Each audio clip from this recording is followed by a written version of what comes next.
I wanted to do the movie of The Last Executioner because I wanted to make something completely different from the comedies or the horror that usually Thai cinema is making. So I found this story, and actually I read it in the newspaper when Chavaret Jarabun, the last executioner of Thailand, died in 2012, and I thought this would be a fantastic opportunity to make a film about his life. And not so many people are making biopics, in Thailand. This is maybe one of the first films about just somebody. He's an ordinary civil servant working for the prison service, and he had this destiny to become a prison executioner and to kill by machine gun more than 55 lives. So I think it's something which, for me, was extremely interesting to make into a film.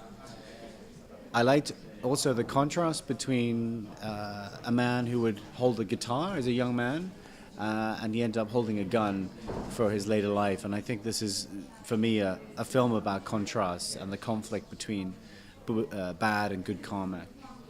Sure. Well, there's a lot of research that I did with the prison service in Thailand to find out the method of execution, both when he was working and before he was working. So before they used to cut them off at the head, like chop off your head, and then afterwards they would use a rifle with single bullets, and then they ended up using machine gun. So during the course of the movie, you see the different types of execution, all by gun, but at the beginning of his career it was with a different type of rifle. So we tried to remain true to the spirit of the actual execution process in Thailand, but obviously it's a film, so it's not. It's like in a movie, maybe the gun is not exactly the gun that he used. It's like a similar type. And for the research about his character, we talked to the family, to his wife, to the widow, and also to his daughter and his son, who also worked in the prison service. So there are many people who are also his friends that told us about his character and a lot about all the different incidents of his life. So a lot of it was from friends and family.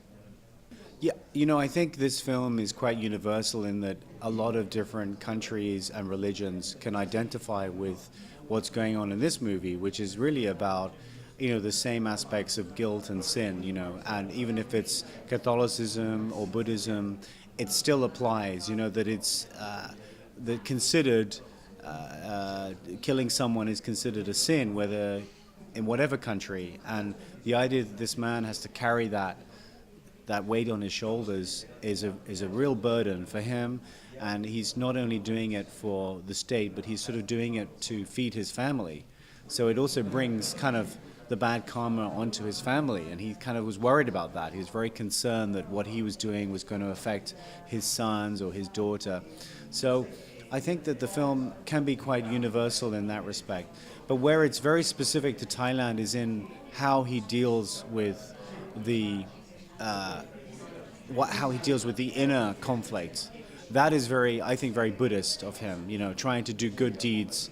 When he retired from being an executioner, he joined the monastery to pray for the souls of the people that he killed. So this is very Buddhist, because in Western religions and Western culture, you can't just join the monastery for 2 weeks to pray. You can go to confession, and you can have a confession with a Catholic priest, and he'll give you absolution. But it's different in Thailand. You can't just go and get your sins washed like that. You must go and atone for it in different ways.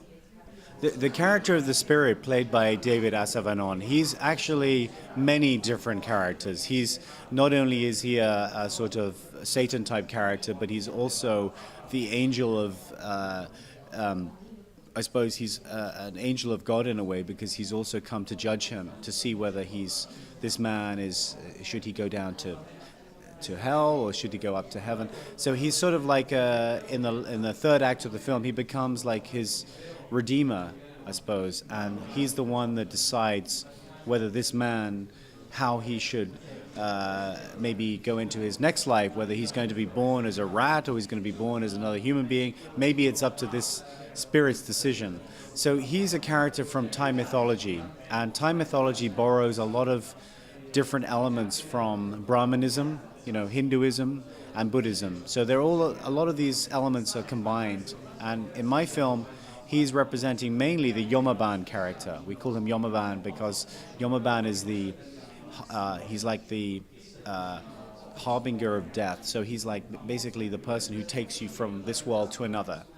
And in other cultures, it's maybe like the Grim Reaper, or how should we say, or some kind of judge, So I think lots of cultures can identify with the spirit in different ways, but in Thailand, definitely he's the Yomaban.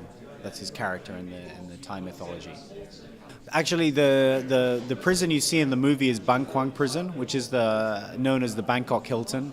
And this is where all the most dangerous people in the world, the most dangerous people in Thailand end up on death row. Many of them are serving life sentences, no less than like 25 years prison sentences. So they really are the most dangerous people in Thailand. But we got permission to film in the prison from the Justice Department. But when we turned up with our team, our camera crew, and we came with the equipment and with all the people, they said, no. Only the camera, and you, Tom, can go, but no actors. So the whole movie had to be made outside the prison. And so we found a way to build sets. We found a way to use the camera to trick like where the tower is. So it feels like you're in the prison, but actually a lot of the time we're outside the prison. The film I made as a Thai film, a local Thai film, so I didn't have to send the script for the government to approve. If you make a foreign film in Thailand, you must submit the script. But this is in Thai language with Thai actors. I'm a Thai director, so we didn't have to go through the government censorship. But after the film was made, the Ministry of Culture, they would view the film and check that nothing is being sort of misinterpreted. And I think the rating we got was like a 16+ rating. And basically after they saw the film, they passed it with no cuts.